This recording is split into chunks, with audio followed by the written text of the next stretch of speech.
बिहार में दिमागी बुखार से हो रही अमवात के मामले पर सुप्रीम कोर्ट एक पीआईएल पर समाअत करने को तैयार हो गया है। समाअत पीर को होगी। पीआईएल में रियासती और मरकजी हुकूमत को नमज़गी बख्सर से निपटने के लिए पुख्ता बंदोबस्त करने को कहा गया है। अर्जी में यह भी मुतालबा किया गया है कि दिमागी बुखार से मरने वाले बच्चों के अहल खाना को मुआवजा दिया जाए। 100 से ज्यादा बच्चों की मौत हो गई चमकी बुखार की वजह से, और अब उसी से संबंधित एक याचिका देश की सबसे बड़ी अदालत सुप्रीम कोर्ट पहुंच गई है। याचिकाकर्ता मनोहर हैं जिन्होंने ये याचिका दाखिल की है। हम जानते हैं कि क्या क्या है आपकी याचिका में। मनोहर, आपकी याचिका पर फिलहाल सुप्रीम कोर्ट सुनवाई के लिए तैयार हो गया। सुप्रीम कोर्ट ने कहा काफी गंभीर मामला है। हमने याचिका में मांग करी है कि चूंकि मौतों का आंकड़ा दिन ब दिन बढ़ता जा रहा है, तो तुरंत एक मेडिकल टीम पूरे देश के एक्सपर्ट डॉक्टरों का स्थापित करके बिहार भेजा जाए ताकि ये मौत का आंकड़ा रुका जा सके। और जिस तरह से मीडिया रिपोर्ट्स में बातें सामने आ रही है कि ये मौतें डॉक्टरों और वहाँ जो सुविधाएं हैं उनके अभाव में हो रहा है, ऐसा नहीं है कि वो चमकी बुखार इनक्यूरेबल है। तो इन सुविधाओं के लिए भी हमने प्रेयर करा है कि तुरंत 500 आईसीयूज वहाँ स्थापित करे जाएं और 100 मोबाइल आईसीयूज स्थापित करे जाए ताकि वो ग्रामीण इलाकों में जाकर के जो बच्चे इससे पीड़ित हैं उनका इलाज किया जा सके।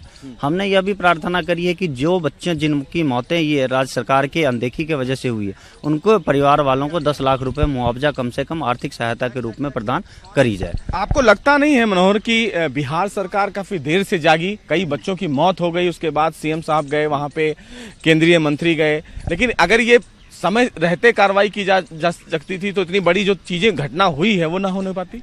हमने ये सारी चीज़ों को भी पिटीशन में एक मुद्दा बनाया है कि ये मौतें हर साल होती है। कभी आंकड़ा 1000 होता है, कभी 2000 होता है, कभी 4000 होता है, और हर साल ये मौत का आंकड़ा बढ़ता जाता है और फिर 2-4 महीने के बाद ये सारी चीज़ें ख़त्म हो जाती है। सिर्फ राज्य सरकार या केंद्रीय मंत्री के जाने से नहीं होगा। मीडिया रिपोर्ट्स ये भी दिखाती है केंद्रीय मंत्री के सामने बच्चों की मौतें हुई। आपने उत्तर प्रदेश और उड़ीसा को भी इस मामले में टैग किया है, उनको भी पार्टी बनाया है। हमने सिर्फ उत्तर प्रदेश को पार्टी बनाया है क्योंकि इससे पहले उत्तर प्रदेश में ये आउटब्रेक काफ़ी समय देखा गया है और हमने उत्तर प्रदेश सरकार को पक्षकार बना करके ये जानने की कोशिश करी है कि उन्होंने क्या तैयारियां करी है इस आउटब्रेक को डील करने के लिए, क्योंकि ये बीमारी फिर उत्तर प्रदेश में भी हर साल देखने को मिलती है। तो उत्तर प्रदेश सरकार, केंद्र सरकार और बिहार सरकार को पक्षकार बनाया गया है। ठीक है मनोहर, तो सोमवार को अब सुप्रीम कोर्ट इस पूरे मामले पर सुनवाई करेगा।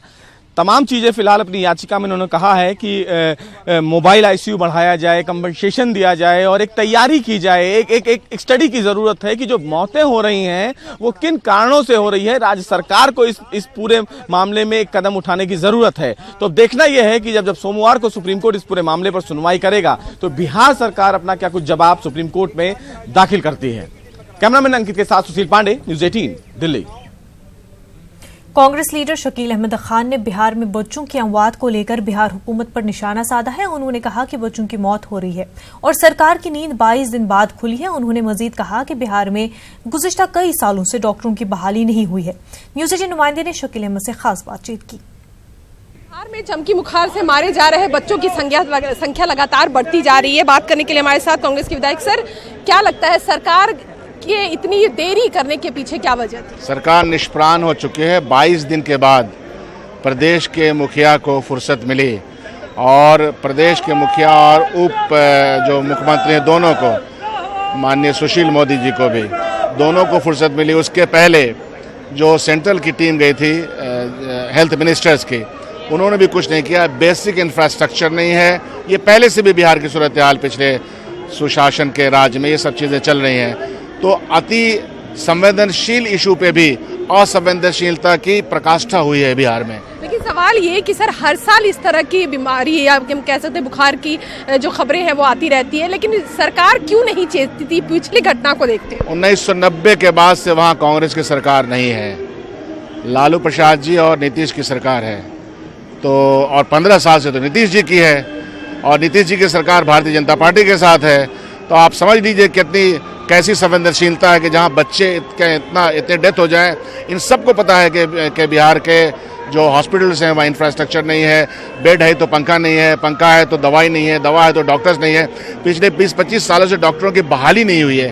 तो ये सिचुएशन बिहार के हर डिस्ट्रिक्ट में है। इससे भी ज़्यादा सिचुएशन ख़राब हो सकती है अगर अभी ये चेतेंगे नहीं तो। कैमरा पर्सन हनु के साथ रंजीता झा, न्यूज़ 18 नेटवर्क।